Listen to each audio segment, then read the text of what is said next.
Our gospel reading is from the Gospel of John, chapter 20. Listen now for the word of the Lord. Early on the first day of the week, while it was still dark, Mary Magdalene came to the tomb and saw that the stone had been removed from the tomb. And so she ran and she went to Simon Peter and the other disciple, the one whom Jesus loved, and said to them, "They've taken the Lord, and we do not know where they've laid him." Then Peter and the other disciple set out, and they went towards the tomb. And the two were running together, but the other disciple outran Peter and reached the tomb first. He bent down to look in and saw the linen wrappings lying there, but he didn't go in. Then Simon Peter came, following him, and he went into the tomb. He saw the linen wrappings lying there, and the cloth that had been on Jesus' head, not lying with the linen wrappings, but rolled up in another place by itself. Then the other disciple who reached the tomb first also went in, and he saw and believed. For as yet they did not understand the scripture, that he must rise from the dead. Then the disciples returned to their homes. But Mary stood weeping outside the tomb. And as she wept, she bent over to look into the tomb, and she saw two angels in white sitting where the body of Jesus had been lying, one at the head and the other at the feet. And they said to her, "Woman, why are you weeping?" And she said to them, "They've taken my Lord away, and I don't know where they've laid him." And when she said this, she turned around and she saw Jesus standing there. But she didn't know that it was Jesus. And Jesus said to her, "Woman, why are you weeping? Whom are you looking for?" Now supposing him to be the gardener, she said to him, "Sir, if you have carried him away, tell me where you've laid him, and I'll take him away." And Jesus said to her, "Mary." And she turned to him and said in Hebrew, "Rabboni," which means teacher. And Jesus said to her, "Don't touch me, because I have not yet ascended to the Father. But go to my brothers and say to them, I am ascending to my Father and to your Father, to my God and to your God." And Mary Magdalene went and announced to the disciples, "I have seen the Lord." And she told them that he had said these things. Holy wisdom, holy word. Thanks be to God. The Lord is risen. He is risen indeed. We'll do it again. The Lord is risen. He is risen indeed. This morning we are standing in the miracle of Jesus' resurrection. The miracle of love alive. The miracle of love resurrected. The miracle of love that cannot be stopped. And we are not just celebrating a moment frozen in time. We are standing in the presence of the risen Christ. And because Christ is risen, we are risen. We are set free. We are forgiven. We are offered a new morning and a new chance. Because Christ is risen, we can embrace the miracle of life, the miracle of compassion, the miracle of infinite and unconditional love that cannot be stopped, that is moving, that is alive right now and in our midst. The Lord is risen. He is risen indeed. Now, it was early Sunday morning when Mary Magdalene went to the tomb. She walked there carrying spices to care for a dead body. When she got there, she saw the stone rolled away. You have to imagine how terrified she must have been at that moment. She didn't stop and go in. She just ran back to get other people and to tell them something has gone horribly wrong.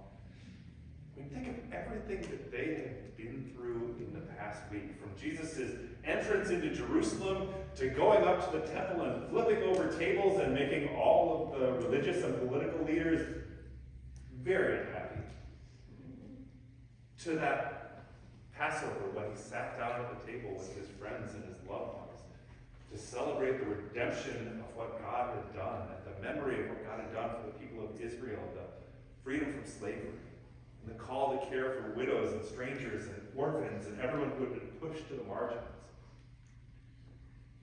Remember that night that Jesus gave them a new commandment, that you would love each other as I have loved you.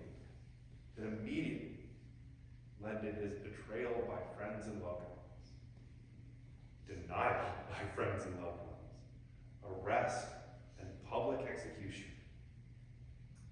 This is all just in the span of 7 days. And so she walked, well, no, that was in the span of 5 days. So on Sunday morning when she walks to the tomb, ready to care for the broken body of Jesus whom she loved, that was a labor of love. That was an act of compassion to give back the dignity that had been taken away from Jesus. She knew him. She loved him. She had followed him and really been one of his closest disciples.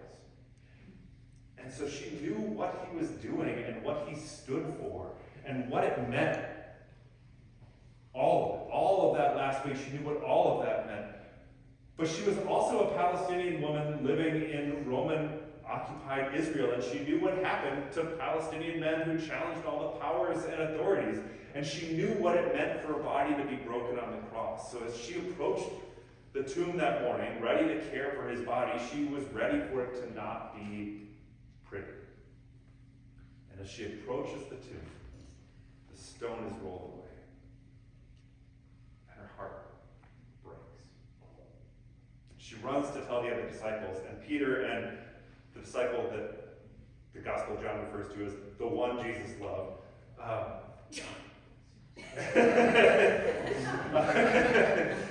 so they run back to the tomb.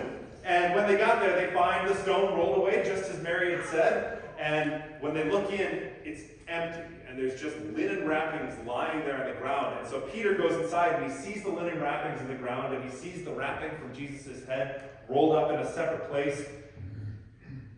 And then they go home. They see it. And they go home. But Mary stayed. And she wept. As she's weeping, she looks into the tomb again. And she sees two angels in white sitting where Jesus' body had been. And in what I think is either the Gospel of John, one example of underwriting, or in just pure shock for everything that had happened in the week before, she seems totally unfazed by these angels who are sitting there where Jesus' body has been, and they say, "Why are you weeping?" And she goes, "Well, they've taken my Lord, and I don't know where they've laid him." And then she hears this voice. It says, "Woman, why are you weeping?" She turns around and she assumes that it's the gardener. And that has always been one of my questions. Why did you assume it's the gardener? And I will always remember the old building up on top of the hill, the big stained glass window, that he's holding a rake. So that's probably why. But I think in all of the shock and dismay of that week, like, she can wrap her head around two angels sitting where this body has been, but she can't wrap her head around the fact that this is Jesus. And not just the idea of Jesus, not just like some spiritual manifestation of Jesus, not just a memory come to life, but the body, alive and with her. And says, "Why are you weeping?" And she says, "Well, look, if you've taken him somewhere, just tell me where and I'll go get him." And he says, "Mary." And she recognizes his voice. And she says, "Rabboni," teacher. And it's, I think, one of the most beautiful moments, because she immediately then goes to grab onto him. And I actually don't like the way that this, the New Revised Standard Updated Edition translates it, because he says, "Don't touch me." And I think a much better translation is, "Don't hold on to me." Like, she had gone to care for his body out of an act of compassion, and she encountered a miracle. And not just a miracle, the miracle. The Lord is risen. He is risen indeed. Yeah, and risen not just as an idea, but that body broken on the cross, risen with its scars. That body subjected to shame, risen in its glory. Christ, who had died, was alive, is alive. God was with us. Christ is alive, and God is with us. The Lord is risen. He is risen indeed. And so as she reaches out for him, he says, "Don't hold on to me. There's something more to come. The stone has been rolled away. So go tell the others what you see." And I don't think it was an accident that Mary was the first to see Christ risen. She had gone to carry out this act of compassion, expecting it to be really tough and expecting nothing in return. This was purely an act of love. And she saw Christ risen. She saw God risen. The Lord is risen. He is risen indeed. I think if Peter and the other disciples had seen Jesus first, it would have been about triumph, right? Look how powerful we are. Not even the Romans can stop us. Not even Herod can stop us. And they would have missed the point in exactly the same way they consistently miss the point throughout the course of the Gospels. And so Jesus came to Mary and he called her by name, and then he sent her out to be the first one to share the good news. Mary was never concerned with power. Mary was concerned with her love for Jesus, who she had seen love people who had been cast out and cast aside, whose feet she'd sat at, whose brother had been raised, or who raised her brother. That's the right phrasing, right? If Mary went out to tell the world that the Lord is risen, that the Lord had called her by name and told her not to weep, the world might, even just for a second, understand that this was not just another shift in the power structures of the world, but that love had come, that love had overcome, and that love could not be stopped because love was alive. The Lord is risen. He is risen indeed. So Nathan asked me this morning where I finally landed with this sermon, and I told him that I was talking about probiotics. So here we go. In 1935, the Yakult company, terrible pronunciation, but I don't speak Japanese, was founded in Japan. And they make a probiotic yogurt drink, kind of similar to the ones that you might buy in the store now. It is incredibly popular now. Popular enough that one of the two baseball teams in Tokyo, the Swallows, is owned by that brand of probiotic yogurt drink. So they paid a significant amount of money. But when it was founded, it was incredibly unpopular. Dairy is not heavily featured in Japanese cuisine. And so yogurt is not just a common thing. And so they created this drink that is good for your gut health and all this stuff, but they went out to try and sell it on this idea that this is a healthy thing, that this is something that you should try because it will make you feel better. But they sent out these teams of traveling salesmen, and the emphasis there is salesmen. And they went out door to door to try and sell this drink, and people would say, "What is it?" And they say, "It's bacteria." And people would say, "Well, that sounds like a bad idea." And they say, No. Don't worry, it's made from spoiled milk. and basically, the whole concept was just totally obscure to people. And on top of that, nobody trusted the salespeople, because the assumption was that these were salespeople who were out selling them something that may well be poison, just to make a quick buck. But what the company figured out very quickly was that women trusted each other. And men trusted the women who loved them. And so they fired all of their salesmen. And they put out this whole team of what they call Yakult ladies. And they still travel around Japan. You can still see them. They ride bicycles around. They have these blue blazers that they wear. And basically they just did sales and delivery. And they would go out, and this has become incredibly popular. But the point is not marketing. The point is, Japan has the fastest aging population in the world. Like, rapidly aging.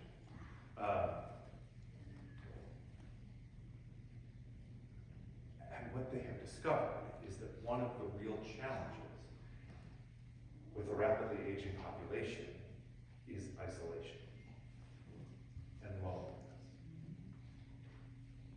And they've also discovered that the people who often have the most direct contact with the aging population are these Yakult ladies.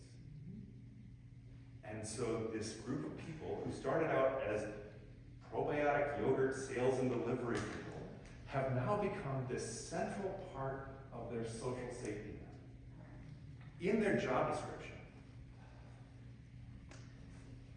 it is listed that they are there to have a willingness to listen, to notice and remember small things, and also that their focus is yogurt, positivity, and human connection, right? That their job is no longer just about selling bacteria-laden spoiled milk, right? Like their job is connecting people who are often forgotten. Their job is compassion, and it's essential. Jesus says, don't hold on. Instead, go and tell. And Mary went. And when Mary went and she shared that good news, the people who she loved believed her. And the other people believed her. They understood not just that Jesus had risen, but that love had overcome. That death itself was defeated. Not by power, but by compassion for the world that God loves. Richard Rohr says, wherever God meets humanity, we encounter Christ in some cosmic way. I think it's maybe even simpler than that. I think wherever there are acts of compassion, we encounter Christ risen. Because the Lord is risen. He is risen indeed. And risen with every act of compassion. Every time the hungry are fed. Every time the grieving and the hurting are comforted. Every time the sick are cared for, or the stranger is welcomed, or forgiveness is offered, or hope is given. The risen Christ is there. And it's not about what we say. It's about how the compassion of Christ changes how we live and breathe in the world. It's about how the compassion of Christ changes our relationships and our communities, because we know that Christ is here. The Lord is risen. He is risen indeed. The grave can't hold him. There is nothing that can stand in the way of God's love and God's compassion. So people of God, Easter is here. The Lord is risen. He is risen indeed. And thanks be to God for that. Amen.